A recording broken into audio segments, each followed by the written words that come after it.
Weekend nights, the city roars. Tune in loud, turn up some more. Cincinnati show, it's time to play.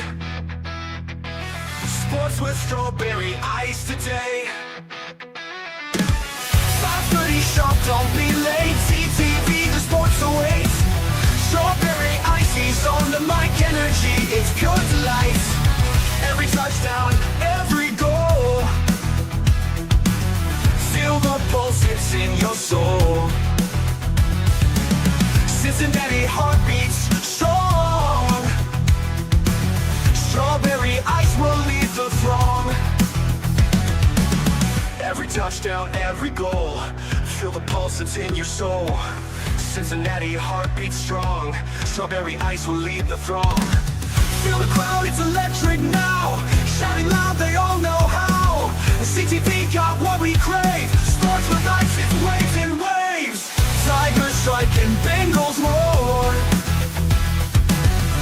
Every game we want some more.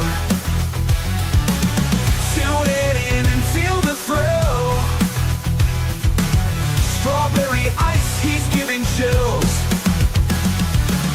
5:30 sharp, don't be late. TTV, the sports awaits. Strawberry ice, he's on the mic, energy, it's pure delight.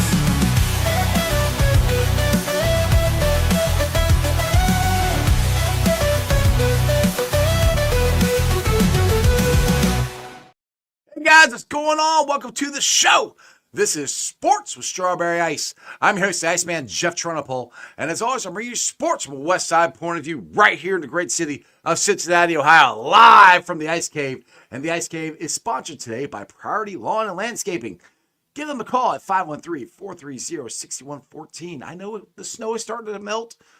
The grass is going to start growing here soon. Maybe you got that landscaping job you've been putting off and you want get some ideas of what to do. Give Priority Lawn and Landscaping a call. Again, 513-430-6114. All right, guys, before we get to John Sheeran, Duke Tobin has been on a heater this week. I got a couple snippets from different things. I brought this up yesterday. This is from Kelsey Conway, and this is one that I didn't like, and nobody else really, I don't think, in Bengals Nation pretty much liked. Duke Tobin says on Trey Henderson's extension, we can't have guys at the top of the payroll in every position. We'll do what we can, but we'll do what we feel is right, and we will try to get Trey signed. That's not what we want to hear. But then Jeff Hobson, Bengals.com, had this to say from Duke Tobin on keeping in-house talent. He says, all things are on the table as the Bengals try to keep both their starting wide receivers with extensions for All-Pro Jamar Chase and a deal for free agent two-time 1,000-yard receiver T. Higgins. He also says they are prepared to extend NFL sack champion Trey Henderson. Tobin also realizes they're trying to do what no one has ever done and pay for a reigning receiving Triple Crown winner and a defending NFL sack champion on one team, with the quarterback who signed the richest deal ever. He says they know Chase is looking for the richest non-quarterback deal ever.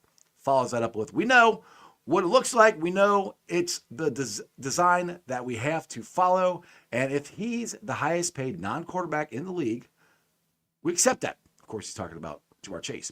The Bengals also looking to keep Higgins and Trey Henderson beyond 2025 and realizes the challenge. But Tobin believes deals can't get done. And if they are continuing negotiations on both sides, I think we can get them done.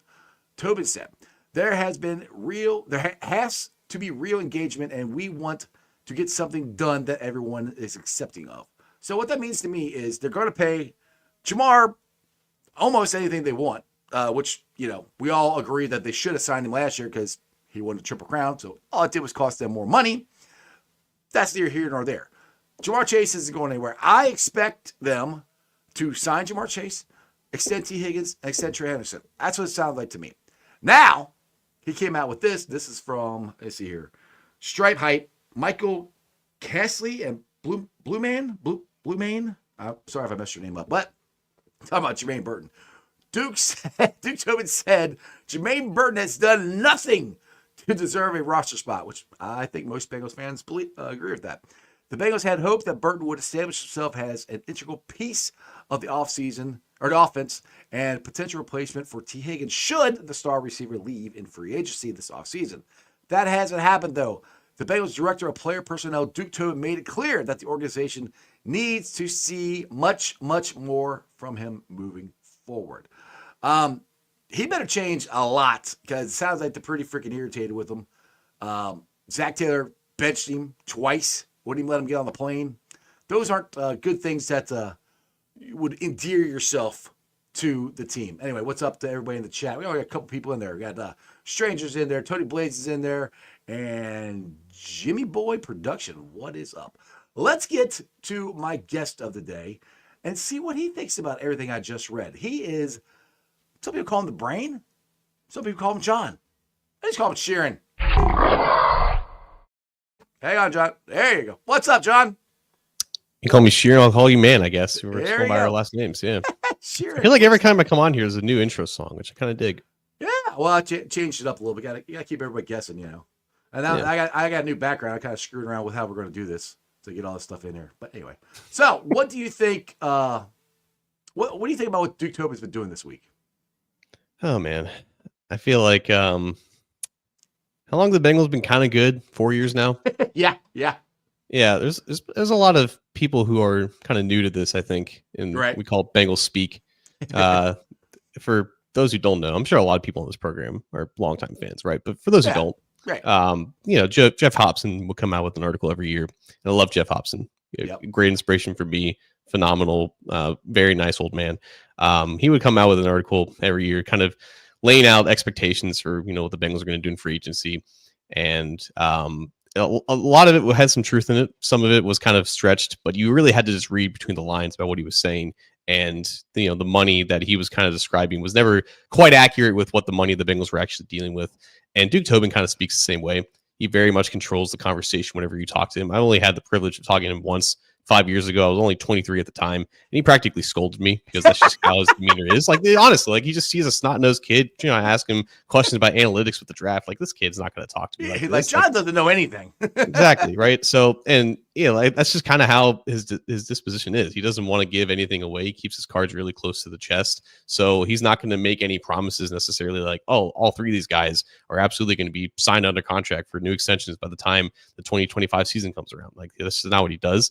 Right. And also, he's not in total control over these decisions anyways, because even if he is like, he's the de facto GM, but even if he was a real GM, he would still need ownership approval in order to make these signings actually happen. It's a lot of money, and it's the owner's money at the end of the day. So he's speaking for the front office. People are scared that he's parroting necessarily the front office's thoughts, which I don't totally agree with, but I think they are on the same wavelength. That's why he's had a job here for 26 years. So all of that being into consideration, I do think that your line of thinking is more or less correct. Jamar Chase has infinite leverage. They're going to give him whatever he wants. And they screwed up. They should have signed him last year. I mean, that's the bet that they made, right? Yeah. I think you were on my show last year. We said that he screwed up.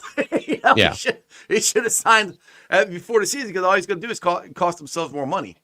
So, yeah, and so there was nothing to really translate with that. Like that just is what it is. It's just a matter of time before it happens. I think with T, how to translate that, I think Goodberry kind of explained it pretty well. It's like we're going to have an offer for him, and there's going to be renewed discussions with his new agency, and that's the biggest variable that has changed kind of, I think, the conversation with it. It's not that they're going to give him anything close to what they're going to give Jamar, but they're going to give him an offer, and if he does feel aligned and saying like, hey, like I want to stay here, that's why I made that agent change in the first place, then there's some renewed confidence that deal is going to get done, and it's going to be on the Bengals' terms. I think the biggest variable here is Trey, not just because he's 30 years old and he's going to be looking for his third big pay raise and everything like that. But there hasn't really been anything that's changed in that regard. Like, clearly he was upset last year. That's why he requested a trade. He wanted a new extension. He just signed an extension a year prior, but it was never really, it was not just about the money. It was also about the length. He wanted more than just a year onto his contract because clearly he's not going to be slowing down anytime soon. And I don't really think anything has changed with the Bengals thinking with that. Obviously he had a phenomenal year, and that should, kind of change it into the equation a little bit, but I think they're still kind of stuck up on what happened with Carlos Dunlap and Geno Atkins back in 2018 when they signed extensions at 29 and 30 years old, respectively. Neither of those deals worked out. Obviously, Trey is an exception to the rule, and he's clearly in a better position in his career compared to where those guys were at those times. But I think that's still a roadblock in the Bengals' mind, and they have to kind of get over that if they want to get over the hump with Trey. Yeah, true. And the thing, like I said, the way I look at it, I think they're going to sign Jamar. I really have a feeling they're going to sign T. I think they're going to try to sign Trey. That one, I'm with you on that. I'm a little more hesitant about that. Trey will definitely get a bump. He deserves a bump. I don't think they're going to extend him any more than 3 years. I think that'd be a lot if they give Trey a 3-year extension. I think they'd be more like willing to do 2, but we'll see what happens. But the whole point of this thing for me is, even if they pay these guys a ton of money, they're not paying anybody else. Yeah. I mean, there isn't anybody. I mean, just say you go ahead, you cut Rankins, you cut Pratt, you cut Stone. There's even more money. I mean, they're not paying anybody else. So they have the money to pay them damn near what they want and still go draft people and still go sign free agents. That's what, I don't know if Bengals fans understand that, or it goes back to, the Bengals are cheap and blah, blah, blah, which I keep saying this. They're not necessarily cheap. They have not spent their money wisely, I think, the last couple of years on the free agents. The draft, and people are like, Duke Tobin can't draft. I thought last year's draft was pretty good. I know with Burton, the 3rd round pick, that they took a chance, it didn't work. Eric All, now he's got his knee injury again. Those two, but all the other guys, I thought did very well for the Bengals this year. So the draft was good. And for some reason, John, it seems like I just said, Duke was on a heater this week with different comments. He gets hot and cold with drafts and free agents. Like, we'll have a draft where he hits on everybody, and people say, well, that's because he drafts early. Well, that's not. Yeah, it's true. It's true, but they have hit it on other ones where they haven't drafted so high. And then same with free agency, where they'll hit on everybody, and then the last couple of years they'll hit on Orlando Brown, and that's about it. So we've had 2 years of him being cold. I think it's time for him to heat up. Does that sound crazy? Or, I mean, that's kind of what happens. No, it's definitely a lack of consistency, which has gotten them to this point. I think the fact that, they're 21 and 22, those drafts specifically, aside from Jamar Chase and for a couple years of McPherson, they got nothing out of them, right? Like, they got nothing out of Dax for a couple years before he became a cornerback. They got something out of Cam Taylor-Britt, but other than that, in 2022, you're not getting a lot of value there. You already have lost Zach Carter because he just wasn't useful at all. And in 2021, like, you're not really re-signing anyone from that draft class aside from Jamar Chase, and you already got Evan McPherson. So the fact that they had these really lackluster drafts leading up to 2023 and 2024 is what's gotten in the position where you're right. Like, they don't have a lot of other players who are in line for extensions, which is it's like their own incompetency has allowed them the opportunity now to pay Chase, Higgins, and Trey because there's no one else to pay. I think the biggest variable here, not variable, but like the biggest thing that I want to see is with Trey, and maybe even with T in this case, because they have this extra room that they've created by the fact that they've been drafting so crappily in recent years. Are they going to be willing to not go at all costs of like winning the negotiation? Are they going to be able to say that we offered Trey and T? I'm getting all these names mixed up because they're all basically grouped them into one thing, right? But in these negotiations, are they going to be so stingy in the fact that, like, we have prices for these guys and we're not going to move off of this? Like, that's how they've always negotiated, and it's worked out in some cases, but obviously in others it hasn't. It's why they've lost some key guys that clearly were mattered a lot within this team, specifically within this defense. I think with Trey, it's the biggest case with him because, again, like, his value has only gone up. His ability has not tapered off at all. You have to think that he still has multiple quality years left in him. I think they can't afford to continue negotiating the way that they do, or else those emotions that are clearly being felt by the top players on this team are going to continue percolating throughout the locker room. It's only going to make things worse before they get better. Yeah, and the thing, it's like Trey Henderson was not only a good player, he was a great player. He was the best player on your defense, which you had a very bad defense this year. I mean, I know it's been thrown out there. I think Mo Egger actually just want to throw it out there about possibly trading Trey Henderson. And I'm like, why? Because, all right, let's just say this. I said this for you. Say you throw it out, you trade Trey. What, you might get a second round pick for him, maybe more like probably a third or fourth round pick because he's not signed. He's 30. And are you going to be able to replace him with that draft pick? And I don't think so. I don't. That's why I don't even understand why that would be even a topic of discussion to actually trade Trey Hendrickson. I don't really know what the market is for him. I don't think we're going to get a clear market for him. Like the closest thing would be Myles Garrett, but I think Andrew Berry of the Browns basically took that off the table this week. And even still, like I think you would probably get a little bit more for Myles Garrett because he's a little bit younger and like his career has been better in general. So more consistent. The good news is if you're hoping that the Bengals don't trade Trey Hendrickson, I think your hopes are going to be answered because they don't trade players anyways. Right, and even if they do, it would be for, again, a compensation package that is bigger than people would expect. It's the only way that they offload these guys. So I don't think they have any interest in trading Trey. You're right. They would be a worse team and no one would have any confidence in them being better after the fact if they were to trade him. But if they do trade him, it's going to be for a return that I don't think is going to be even possible. Right. Now, Mike Madden here wants to know, how much is the salary cap going up this year? Do you know offhand? Because I do not. I don't remember off the top what it was this past year, but I think over the cap has it projected around $278 million. That's now one thing. James Rapine actually said this on his YouTube show today. Now he's saying something about if they sign all these guys, and I'm hoping you know more about the salary cap than I do. That the salary cap hit won't hit this year because the contracts won't start till next year. Is that the way that would work? And they can spread it out so they hit differently, or how can they spread these out so it's not as big a salary cap hit? So if you were to let's just assume that worst case scenario, T. Higgins gets the second tag, which is like $26 million. Right. Jamar Chase's cap hit this year is going to be like 22, I think, as well. And then Trey Hendrickson's cap hit is around 18 million. So those are like numbers that you just already have on the books. Like you're already operating with those numbers kind of being in the universe against the cap.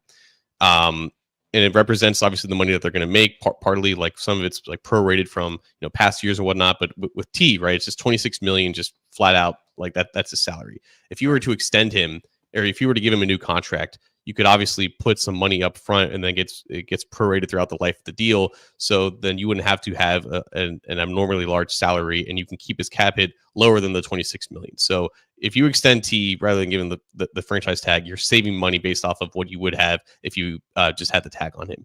With Trey Hendrickson, it's kind of a similar situation where he's going to get a good amount of money this year, like 18 million in cash, and his cap hits around that as well. But if you were to give him an extension, and you were to give him more money up front than what he would be making this year, then again, that money gets prorated throughout the life of the deal, which then lowers the cap hit for this year. And it's the same thing with Jamar Chase. If he's expecting 22 million in cash, he might get 40 million in cash up front for an extension, which again would give him more money that he gets in his pocket. But for accounting purposes, you can spread that money out throughout the life of the deal, which then again lowers the cap hit. So the Bengals can extend and re-sign essentially all three of these guys, and then give themselves even more cap space than they would if they didn't extend Chase and Hendrickson and just tag T. Higgins. Right. That's where I don't understand where the national media keeps going. They can't afford to sign all of these guys. Like, yeah, they can. It's a cash thing. They don't have anybody else to sign. So, so that's the thing is can they do the payroll gymnastics? Can the Bengals do that? They've done it a little bit, but not as much as they're going to need to do to get all these guys under it. But it is doable. So that gives me hope. I mean, what is your gut feeling? Do you think? Because hey, you know me, I look at everything as orange-colored sunglasses. I think they're going to sign them all. I might be wrong, but what's your gut feeling? I'm 100% confident that Jamar Chase is signing an extension this year. 100%. Yeah. I am 75% confident that T. Higgins is going to sign a new contract. I'll give it a 50-50 chance for Trey. Yeah, see, the thing is, last year, I thought this would be his last year. Talk about T. Higgins. I thought, they're not going to sign him. This is done. And then everything changed after that Dallas game. Joe and Jamar started talking about how T is integral to this team. They want to keep him. And then, 2 weeks later, a week and a half later, he fired his agent, changed agent, went with Jamar's agent. To me, that is saying that he wants to stay here. And I think Trey Hendrickson wants to stay here. So, yeah. And I don't think, and I said, this is just me talking, I don't think they're trying to break the bank. I think they're trying to get paid, what they deserve, but not, they know they're not going to get the highest like Duke said, we can't have the highest paid players at every position. I don't think T and Trey are trying to get that. I mean, of course you're gonna try to get as much money as you can, but I think they're more realistic about it. And that's just me reading the tea leaves, but I don't know. Do you think? What do you think on that? Do you think they're trying to? And I don't want to say a hometown discount. Just they're going to be able to negotiate and understand what they have, and they want to be here. Yeah, it's not necessarily a discount. It's more of like how it's structured and how the money is going to get paid up. Yeah, like you said, if T, unless there's something that we don't know about T's relationship with Mulugeta, if it like soured, it had nothing to do with the Bengals. But I think, knowing what we know and knowing what we don't, or not knowing anything else, we can assume that he changed agents because he wasn't satisfied with how it was all handled between him and the Bengals, and that this is his priority. This is where he wants to stay. So we can assume that like T's priority is to get a contract done with the Bengals. Like you said, he doesn't want to necessarily lose a ton of money in the process of doing that, but it lends us to believe that he may be willing to take more of a Bengals type contract, which unfortunately, which is why Duke and all these other people with the Bengals, they always reference the pie, or I think he referenced an apple. Like it's always a pie or apple.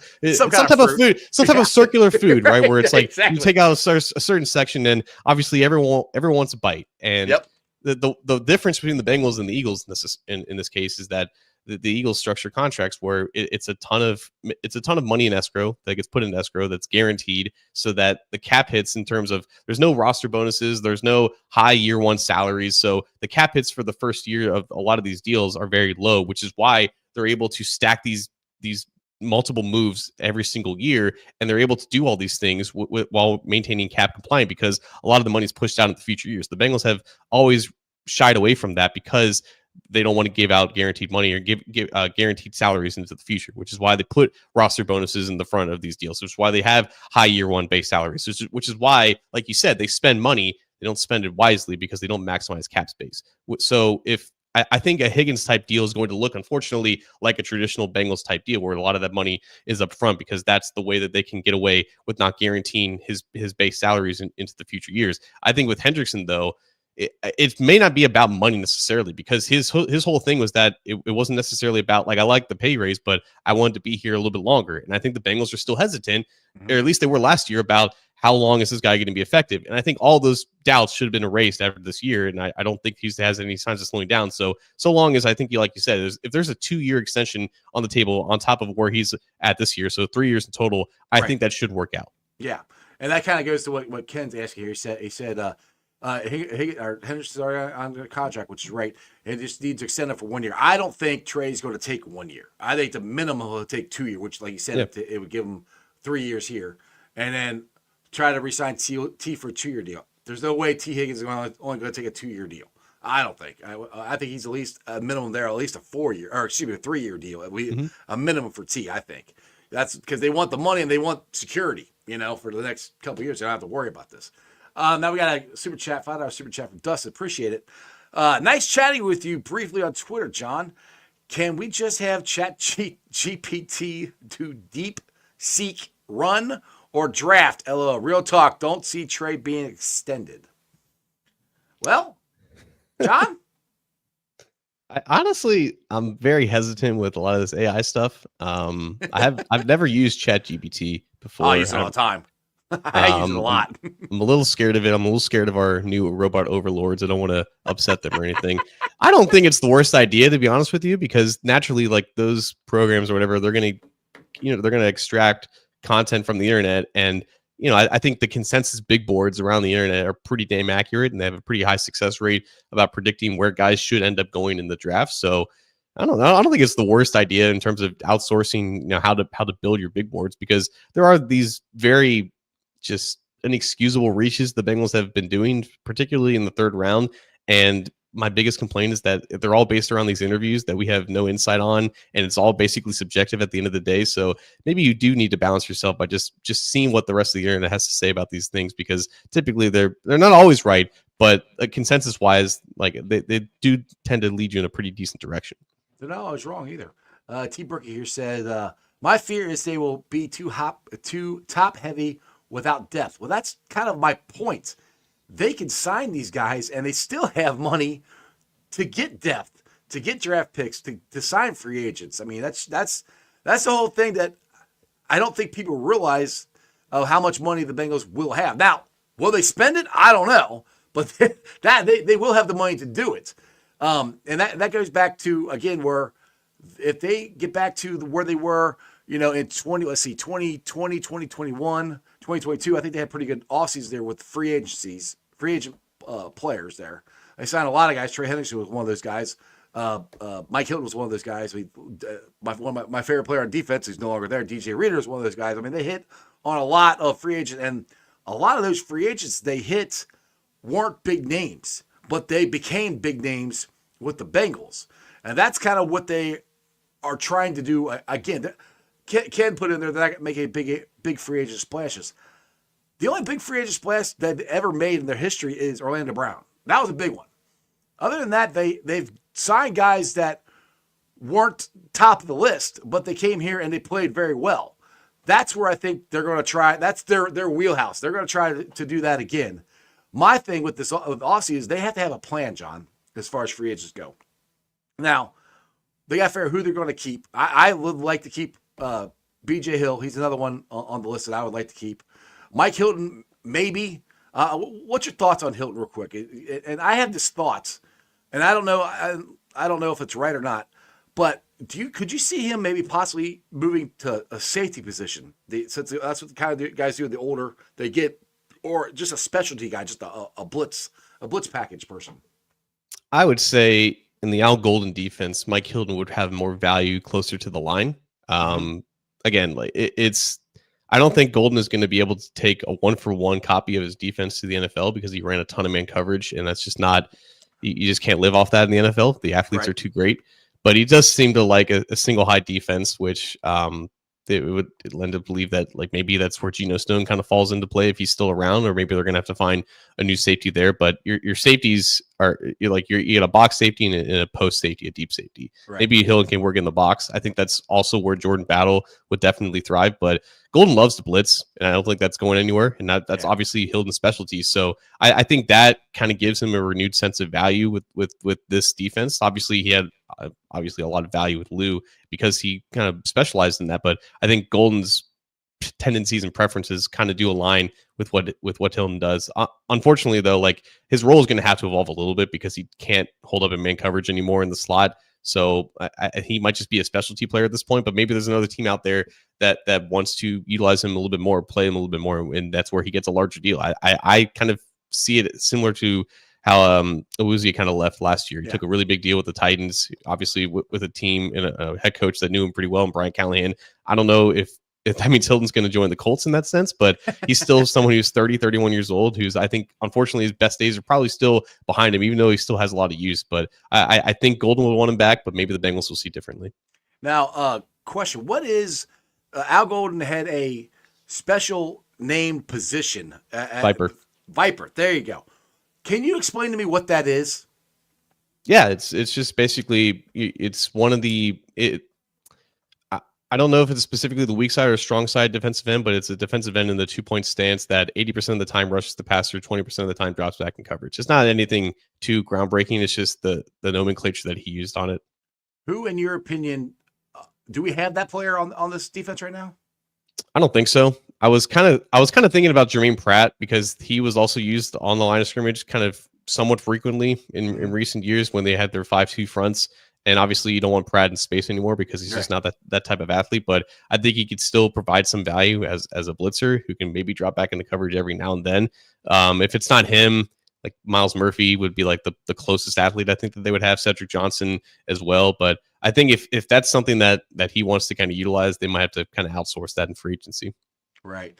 The chat is blowing up. I love trying to get to them all here. All right, Jeremy here says, how do you think Eric All and Mike G are going to factor in? I'll let you go first on that one there. It sucks, man. I haven't been gutted about news about a Bengals player in quite some time than when I heard about Eric All. And it was kind of foreshadowed a little bit because it was the same knee that he had surgery on. It's re-tearing the same ACL after 13 months. Like it's why you just can't. you can't just assume that these guys are going to always come back on time. It's a medical marvel that they are able to kind of return in kind of quick fashion, which is how Eric All was able to participate in training camp. But you're talking about September 2026, the earliest they're going to see Eric All on the field again. And unfortunately for the Bengals, they can't operate and just wait around forever for that. No. So naturally, they're going to have to add to that position group. I think with Gesicki, he's a tight end in name only. He's a big slot, which I think there's definite value in bringing him back. It works in his offense. That's for sure. He was already a priority, I think, before Eric All, that news came out. And I think them re-signing Cam Grady out of nowhere in the middle of January, I think that was kind of leading into, he's going to have value here without Eric All. So they're definitely going to need to add a tight end who can block and kind of align in those similar positions that Eric All had. But I think Gesicki's kind of his own player, and that's his own separate role. And for what I'm hearing, it's a pretty deep tight end draft again. Yeah, like I didn't do a lot of research on it when I first talked about it. I'm just starting to.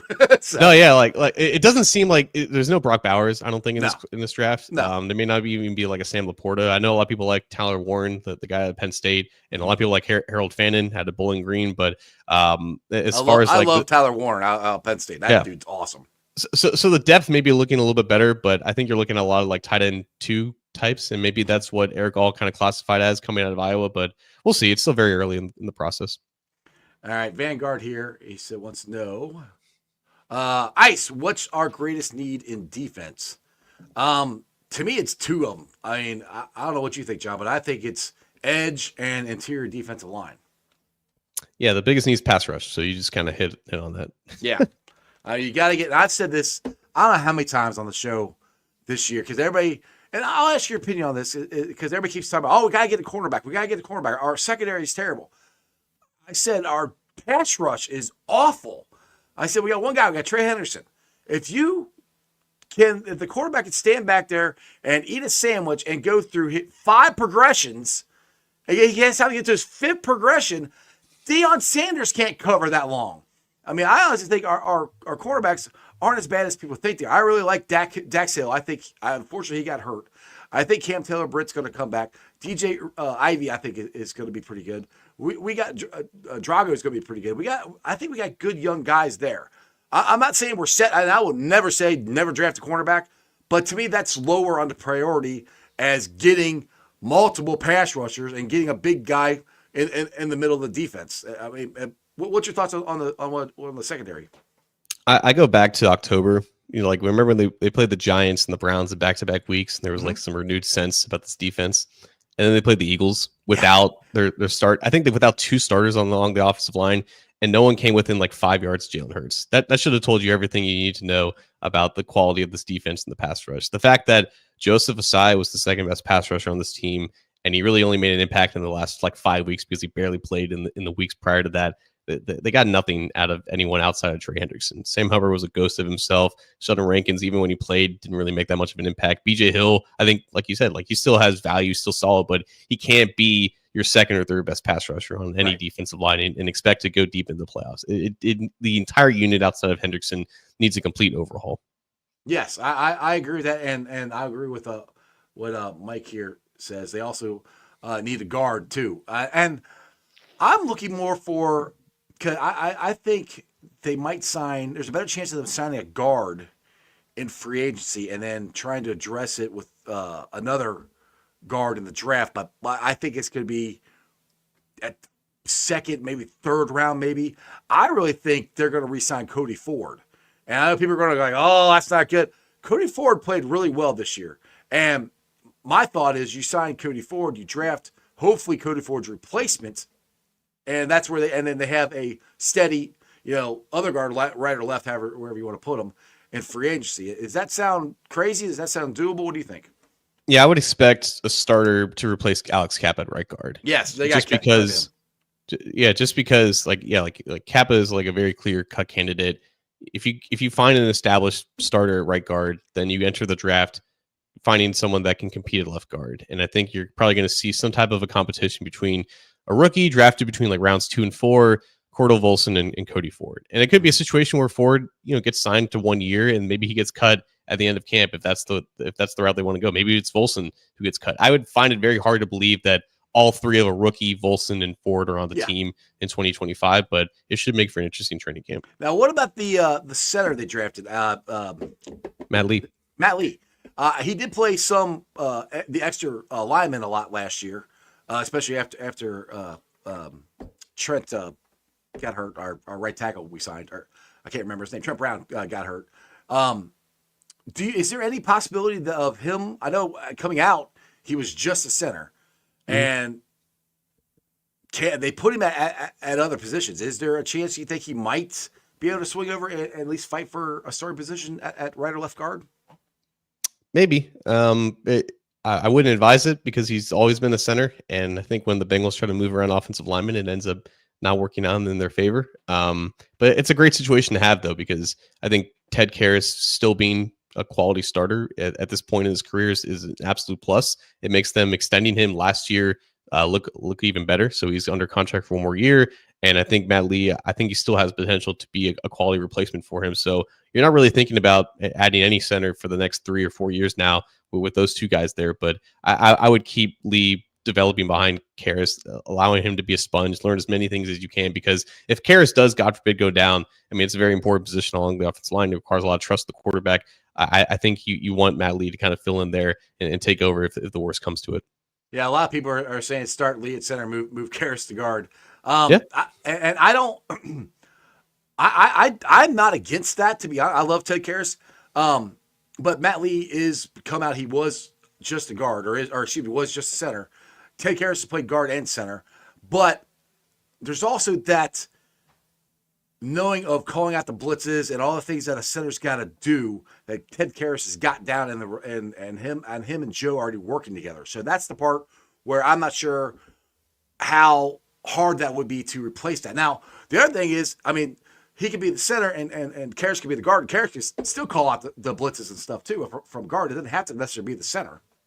That's true. I mean, it's traditionally the center, and I think Joe's relationship with Ted it also factors in here as well. They have a good rapport, so yeah. There's a lot of broken things on this team, and the center position is not one of them. So might as well just If it's not broke, don't fix it. Exactly. It was definitely something that I would have entertained in the middle of the last season, especially with the way Kappa and Volson were playing. Yes, I kind of brought that up. That I also brought up that Lou might want to go ahead and give Miles Murphy or Joseph Tsai some more snaps instead of Sam Hubbard, who was clearly injured all year, and that never happened. Because did that ever make any sense to you? I mean, we could clearly see Sam Hubbard was not the same guy, and you had a number one pick sitting there in Miles Murphy, and he would not play him. Now, people said I've asked other people that said it's trust. I got it, but at one point we were 4-8 and 1-4. I mean. Try it. I mean, I didn't get why you drafted. I guess this goes with the disconnect of Lou from the front office, because they drafted him and Lou wouldn't play him. That's not good. And hopefully with Al Golden's better relationship. What's your thoughts on that? This is why they have a new defensive coordinator. Right. Exactly. It was frustrating. Hopefully Al can get something out of Miles Murphy. That would be nice. Let's see here. You're welcome. Go ahead. You're welcome, Kevin. I pointed that out for you. Let's see here. Bruce B. If McPherson keeps up the same kind of production, I'm wondering if he will still keep him around. What's funny is Evan was so good. He was all the way up here. And yes, he hasn't been as good as he was his rookie year. People are so quick to get rid of him, though. I still think he's a top 10 kicker in the league. I think if the Bengals cut him, another team would pick him up right away. I don't know. What's your thoughts? Top 10 may be accurate because of how terrible kicking in the NFL was this year. I don't know if it had anything to do with a new kickoff or if there's any just a bug that kind of went around. But no, it's not. Unfortunately for Evan, it hasn't really been just this year. I think ever since his rookie season, there's been a little bit of a drop off, and it just kind of escalated into what it was this year, which is really unfortunate considering that they just paid him. But yeah, they have him under contract for 3 more years. It's not feasibly responsible to cut him until at minimum next year. So this year they're going to give him obviously a clean slate. and maybe they bring in another kicker just to kind of ease his workload in training camp. Obviously, you want him to get some reps, but whatever they got to do to make sure that they can maximize him, he's going to get 2025 to figure things out. And if 2026 comes around and he's the same, if not worse, then you're probably talking about an alternative. Yeah, exactly. And people are saying Evan was hurt this year. I agree with that too. So I mean, I think that had something to do with. Oh, so we believe Evan, but we don't believe Randy Bullock. No, I don't think anybody believed Fat Randy pulled a hamstring after he missed the game-winning field goal against the Chargers. I don't think anybody believes that one. Vanguard here says, since we only have 6 picks for the upcoming draft, should the Bengals trade down and get draft capital, which is something the Bengals have done a lot of times. I could see them doing that. What's your thoughts? 100%. I think this draft sets up pretty well for him because last year you were very fortunate to have not just Amarius Mims, but like Quinyon Mitchell was there. Cooper DeJean was there. There was a lot of premier talents that were available at 18. At this moment, it doesn't look like you're talking about the same quality of class at the top. So, I mean, you hear this most years, right? The heart of the draft is between like picks 20 and 60. It's where like you don't see that big of a difference in terms of talent. If you were to trade back into the 20s and gain yourself an extra 3rd round pick or a 4th and a 5th or whatever the case may be, they only have 6 picks. So I really do think that trading back at this point looks really damn appetizing considering what this class looks to be. You're right. I agree with that because like you said, there's lots of holes to fix in this. Get more draft picks. And Ken, I think people, the NFL teams would laugh at us and they might give us a bag of balls for Charlie and Burton if we trade them. So what type of balls? Footballs, maybe. I don't know. Mm-hmm. Maybe some sourdough bread balls. I don't know. But yeah, I don't think there's any market. Am I wrong for Charlie Jones or Jermaine Burton? I mean, unless you're like trading them to their college coaches who are now on NFL teams, no. I mean, he says 5th round pick. Nobody's gonna give us a 5th round pick for Burton, for a guy who got benched twice, and Charlie Jones who got injured. I mean, I think they combined for what 5 catches this year. I don't know if Charlie caught one. He had, his last play was that kickoff return. Yeah. And then he got hurt. I guess on that play we never saw him again.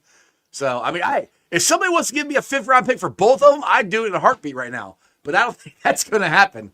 But it's funny, some of the trades people come up with. I'm like, yeah, that'd be great for the Bengals. Realistically, I don't really think people are going to do that. It's just that's not the way. It only takes one Jerry Jones to call up, and call Jerry Jones. Let's go. Call him up. Hey, he is taking a leap. Jerry Jones is taking the biggest leap of his career by hiring a coach who is not ready to be a head coach. That was the craziest statement I've ever heard in my life. He tried to act like he's taking this big leap. We're like, yeah, because the guy doesn't deserve to be a coach. That was crazy. I mean, I'm glad we're not the Cowboys. I mean, is Schottenheimer essentially Zach Taylor with nepotism? Like even more nepotism, maybe? Right. Because the only reason people know who he is because of his dad. So. Yeah, that's it. That's Schottenheimer, the last name. And then Jerry Jones Jr. was going, our quote-unquote droughts. Like, we were, trust me, the Bengals were on a drought. We didn't win a playoff game from 1990 until 2021. That's a drought. You got a drought. They went to the AFC Championship game since 1995. So, yeah, sorry, Dallas Cowboy fans. Yeah, they're on a drought. Anyway, we're talking Bengals here. I just, we brought that up. And for him to be able to sit there with a straight face and say that, I was just like, do you really think people believe that? Not just people. I think the largest fan base in the NFL. So yeah, dude. There's a guy at work who's a Cowboys fan, and I'm like, why? That's got to be hard. And he makes fun of me for being a Bengals fan. I'm like, dude, you're a Cowboys fan. You haven't done shit in 30 years. Different sides of the same coin, right there. Right, exactly. All right, so John. What in your heart of hearts here? What is the offseason look like for the Bengals here? Are they going to dive into free agency? If they do, is it going to be offensive line? Is it going to be an edge? Is it going to be both? What is your thought as far as where they might go in free agency this year? If we're talking about from now to the end of August, as far as the offseason, you will see an extension for Jamar Chase. You will see at the bare minimum T. Higgins getting franchise tagged again and that extension process continuing. Again, 50-50 shot that Trey Hendrickson gets extended. You will see an offensive guard, probably a right guard, get signed. You will see at least one starting defensive lineman signed in free agency, either a defensive end or a defensive tackle. I would probably lean defensive tackle because they're basically going to start over there in terms of starters. Maybe a linebacker, maybe a safety. I don't know. But unfortunately, there are types of free agents. Like some of them end up being Awuzie, some of them end up being Mike Hilton, some of them end up being Nick Scott, some of them end up being Sheldon Rankins, right? There's going to be swings, and it's just a matter of if it's the right fit, if these guys are still kind of ascending as players, and yeah, if they kind of acclimate well with the system and the scheme and everything like that. It's always a risk. It's why the Bengals were rarely players and free agents in the first place, 6-7 years ago. And them hitting so much in 2021 helped them get to the Super Bowl. And them failing so much these past 2 years is why they've been out of the playoffs. But they will continue to take swings because they will have enough cap space to do that, regardless of these extensions. And they just have to kind of build out the roster continuously. So, yes, I think at bare minimum, 3 new starters are found in free agency. All right, now I want to go through here. Who are you cutting? Because the 3 that I have is Rankins, I think for sure. Scott, or not Scott, Geno Stone. And I go back and forth on Pratt. Is there anybody else that you think they might cut, or what's your thoughts on those 3? Rankins for sure. Alex Kappa for sure. I'm like 99% sure about Sam Hubbard too. I just don't think that there's a pay cut that makes sense for the Bengals, unfortunately. Right. And I think that he might get more money from another team more than just what the Bengals should pay him. So he could be someone that I could see end up in Indianapolis. I'm on the fence with Stone. I think he's still pretty young, and he kind of found his way a little bit at the end of last year in a more simplified scheme. So maybe that's part of the evaluation process. Maybe Al Golden can get a little bit more out of him because, again, Al liked using that deep safety with Xavier Watts was the safety in Notre Dame. Maybe that's what he sees in him. Pratt is also very much on the fence to me just because he's played under Golden before. Maybe there's that prior relationship that kind of helps him out, but he's not the same player that he was 2021 when they were passed together. So that has to be factored in. I would say at least 4 of those names are cut, though, with the 3 guarantee being Rankins, Hubbard, and Kappa. Okay. Yeah. Hubbard and Kappa, I meant to add to them those 2 as well. I forgot to put them on my list. And the thing is, you cut all those guys, that's even more money. Now, the thing is, if the part with me with the linebackers, if you cut Pratt, you got Logan Wilson and you got some young linebackers there. You're revamping the linebacker room.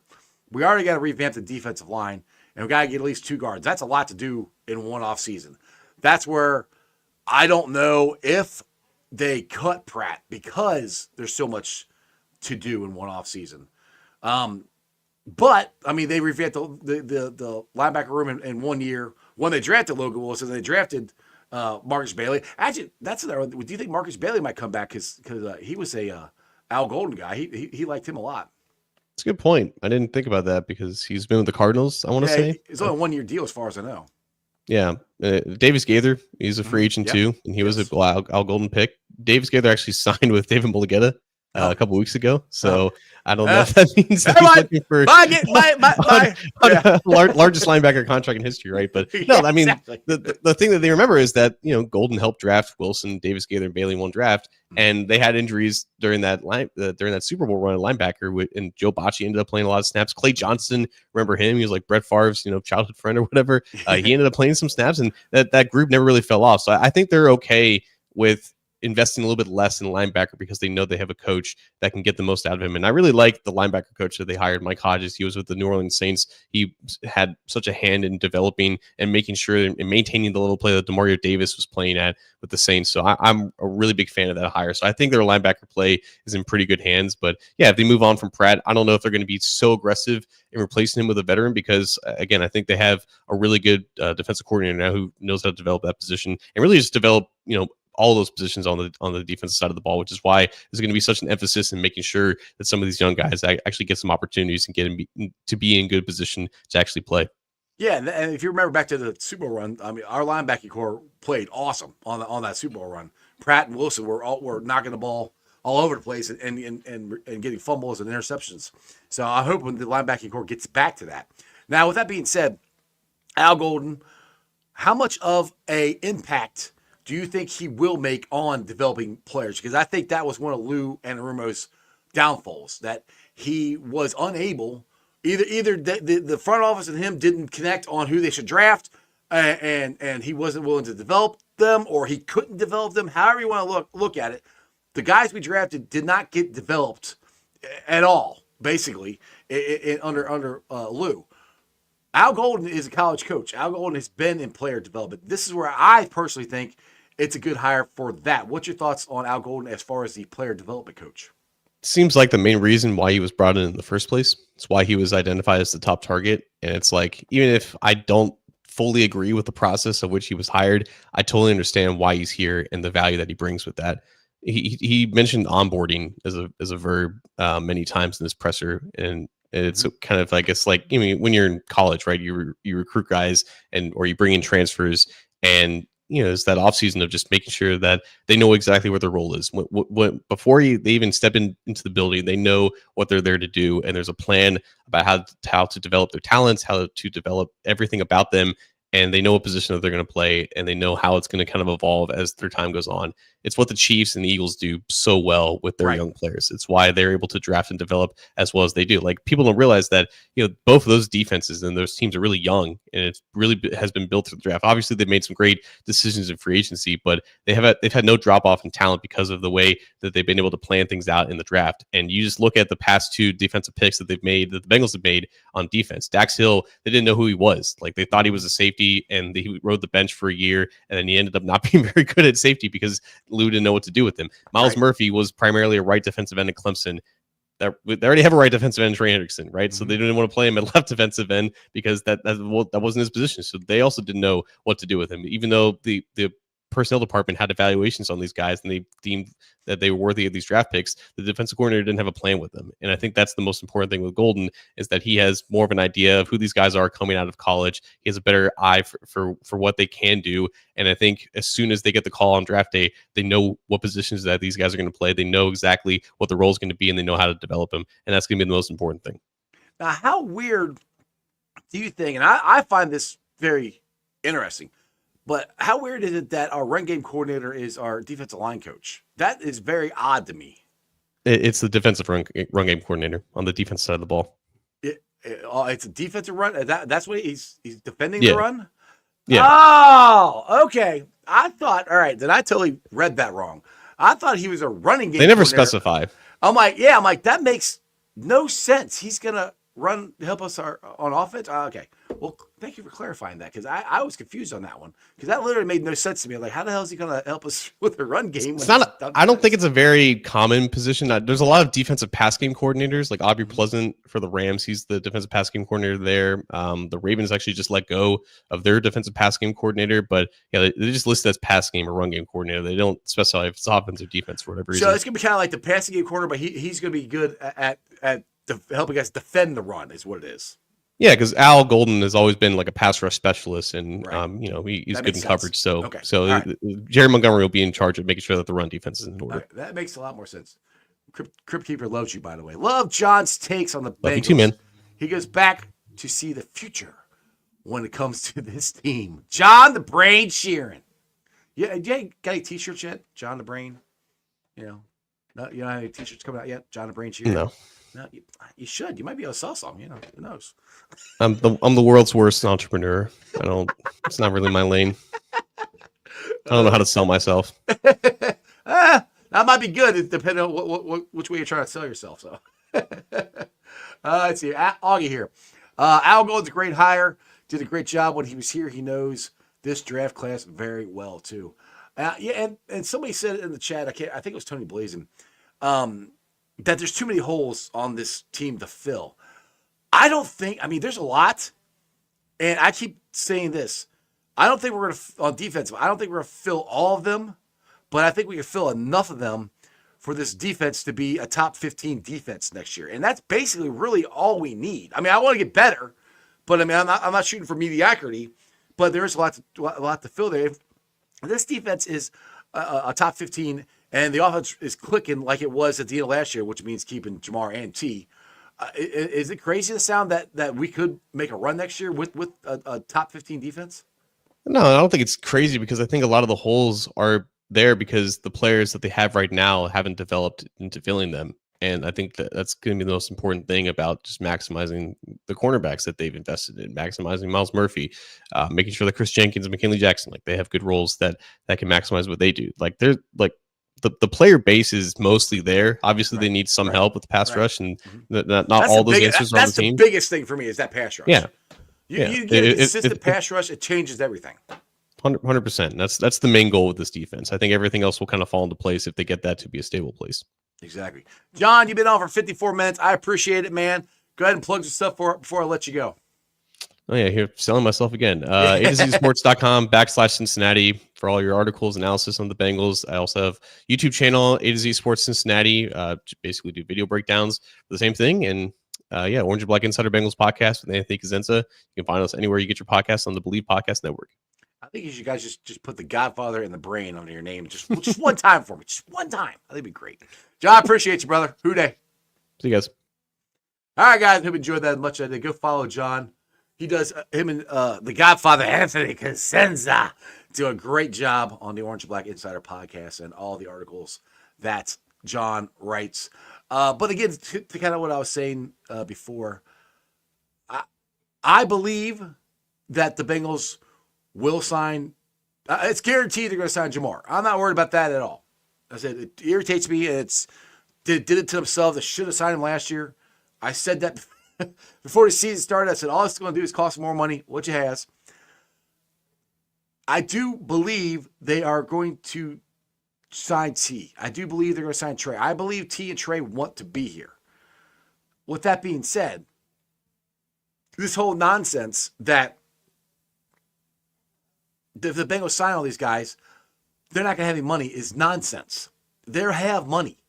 They'll have a lot of money, especially if they cut a lot of guys I think they're going to cut. They're going to have a ton of cap space to be able to go out and get, like John just said, they should sign an edge, an interior defense lineman, maybe a linebacker. I mean, that's things that John thinks they might sign out of on the offseason, not from our team, outside the organization. And if Duke can get back to what he was doing and the Bengals organization get back to what they were doing in 2020, 2021, 2022, where they had a plan and it seemed like, all right, they checked it off. Like those years, the first, 48 hours, we were coming out with 4 or 5 guys we were signing. I mean, I remember we got Kappa and Karras. That was like one of the first announcements we had. They went out and spent money and got Orlando Brown. Like I said, this whole narrative that the Bengals are cheap and the Bengals don't want to spend money is wrong. Do they want to spend all the way up to the cap? No, they don't. They got to spend their money smartly. They did that when they signed Mike Hilton, when they signed Chidobe Awuzie, when they signed DJ Reader, which DJ Reader is actually an expensive one to sign. When they signed Trey Henderson, these are all guys that were just dudes on the other teams.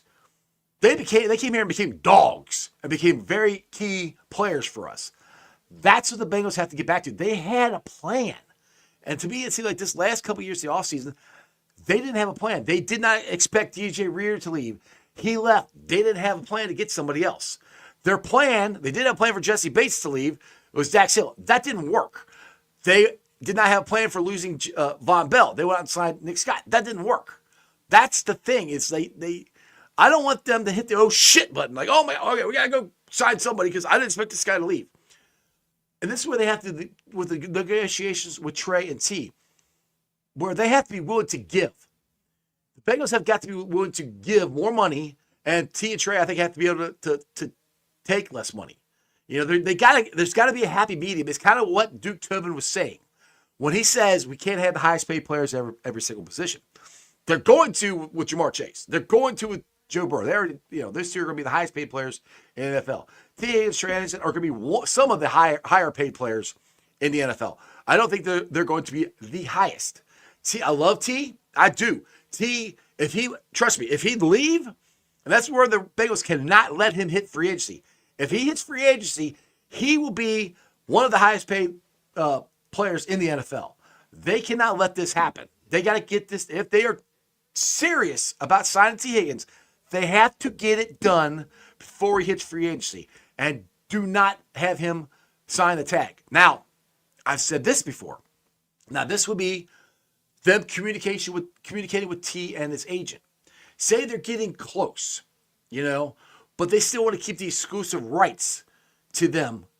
They could tag T. Do you have to have a conversation? Say, look, we're going to tag you just so we can extend our exclusive negotiations with you. Now, that's going to have to take a lot of trust from T to not be irritated about that. That's where communication comes in, if it gets to that, to me, that's what they have to do. Hopefully it doesn't get to that. Hopefully they sign him before he gets to free agency. Sign Trey before the draft. Get this shit done. And again, if they sign all these guys, they're still going to have enough money to go sign people outside and sign their draft. They got the money. They can do this. It can be done. I believe it. And people are like, Duke doesn't know what he's doing. Like I said, Duke is hot and cold. And if you go back to the free agents in 2021, 2022, they hit him out the park. They hit on everybody except for maybe one guy. I can't remember the cornerback. They signed it. I think it was in 2020 or 2021. It was one of the cornerbacks they signed it. He didn't pan out.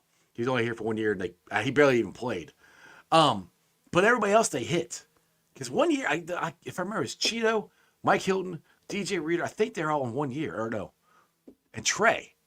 Anyway, those guys in like 2 years, those guys all got signed and they all hit. They can do that again. They know. They have to know the window they're in. Joe Burrow is going to put their feet to the fire. I think that was the statement. What he was saying after the Dallas game. Yes, the window is always open for him to be in the Super Bowl. It's a bigger window if you have T. Higgins, Jamar Chase, and Trey Henderson. Anyway, guys, I hope you enjoyed the show. I have been putting the show back up on the podcast, so if you guys miss any of it and don't have time to sit here for an hour and watch me, which is kind of pretty. I know you want to watch me. You can listen to it on the podcast. It's on Apple Podcasts, Beanpole, iTunes, pretty much wherever you get your podcasts. Please make sure you rate, like, and review. Please hit those thumbs up. Share the show out as much as you can. I'd really appreciate it. Shout out to the sponsors. Like I said, Priority Lawn and Landscaping. Give them a call at 513-430-6114. Also, shout out to some of my favorite people on the East Side. Tim and Nicole at Midwest Best Barbecue. Get you some CTV wings. Get your orders ready for the Super Bowl. I put it out on my Facebook page how they can cater your Super Bowl. They are delicious. I am not kidding. They are some of the best chicken wings around. Again, it's Midwest Best Barbecue. Get out there. Tell Tim and Nicole Ice sent you. Also, show is brought to you by Meyer Door and Windows. Check them out at www.meyercincinnati.com for all your window and door needs. I got them in my house. I highly recommend you get them in yours. Also, Westside Pete's. Go check out Hail Mary's. Your ticket to the game. Right in the heart of Cheviot. Big ass TV screen, beer specials, food trucks, and awesome place. Also, T Properties. Quality housing for quality people. Check out the website at www.tpropertiesllc.com for all your rental property management needs and your rental needs. So if you're looking for a rental property, check it out. If you have a rental property you don't want to run anymore, check out T Properties. I highly recommend them. Other than that, I think I'm going to get the heck out of here. I appreciate all 8 of you watching the show. I'll be back on tomorrow. I have the draft guys on. Let me get their exact name here I think it's the draft countdown. They will be down, or he will be here tomorrow. And we can talk draft. Hopefully, my boy Dale will be joining the show with me because Dale is way better at the draft than I am. I am literally just starting to look at draft content. We got draft going on. Reds spring training is happening here soon. The Reds are making moves. I'm kind of getting a little excited. Hopefully they stay healthy. There's still talk out that they may or may not be traded for the center fielder from Chicago White Sox. I'm starting to like when the Crow is done. My Bearcats. I don't even want to talk about that. They play Sunday. We'll see what happens. Other than that, like, subscribe, share, Facebook, YouTube, Twitch, X. Follow me on Instagram, Threads, TikTok, all that cool stuff. That's just sports, baby. See ya! Weekday nights, the city roars. Tune in loud, turn up some more. Cincinnati show, it's time to play. Sports with strawberry ice today.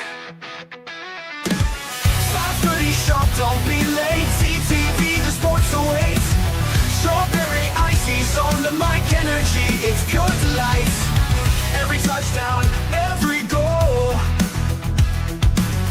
Feel the pulse, it's in your soul. Cincinnati heartbeats strong.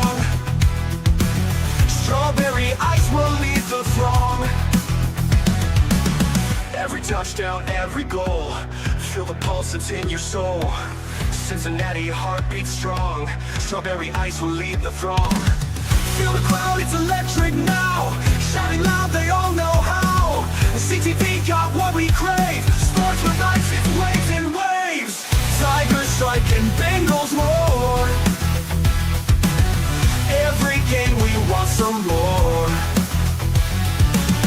Tune it in and feel the thrill. Strawberry ice, he's giving chills. 5:30 sharp, don't be late. CTV, the sports awaits. Strawberry ice, he's on the mic, energy, it's good delight.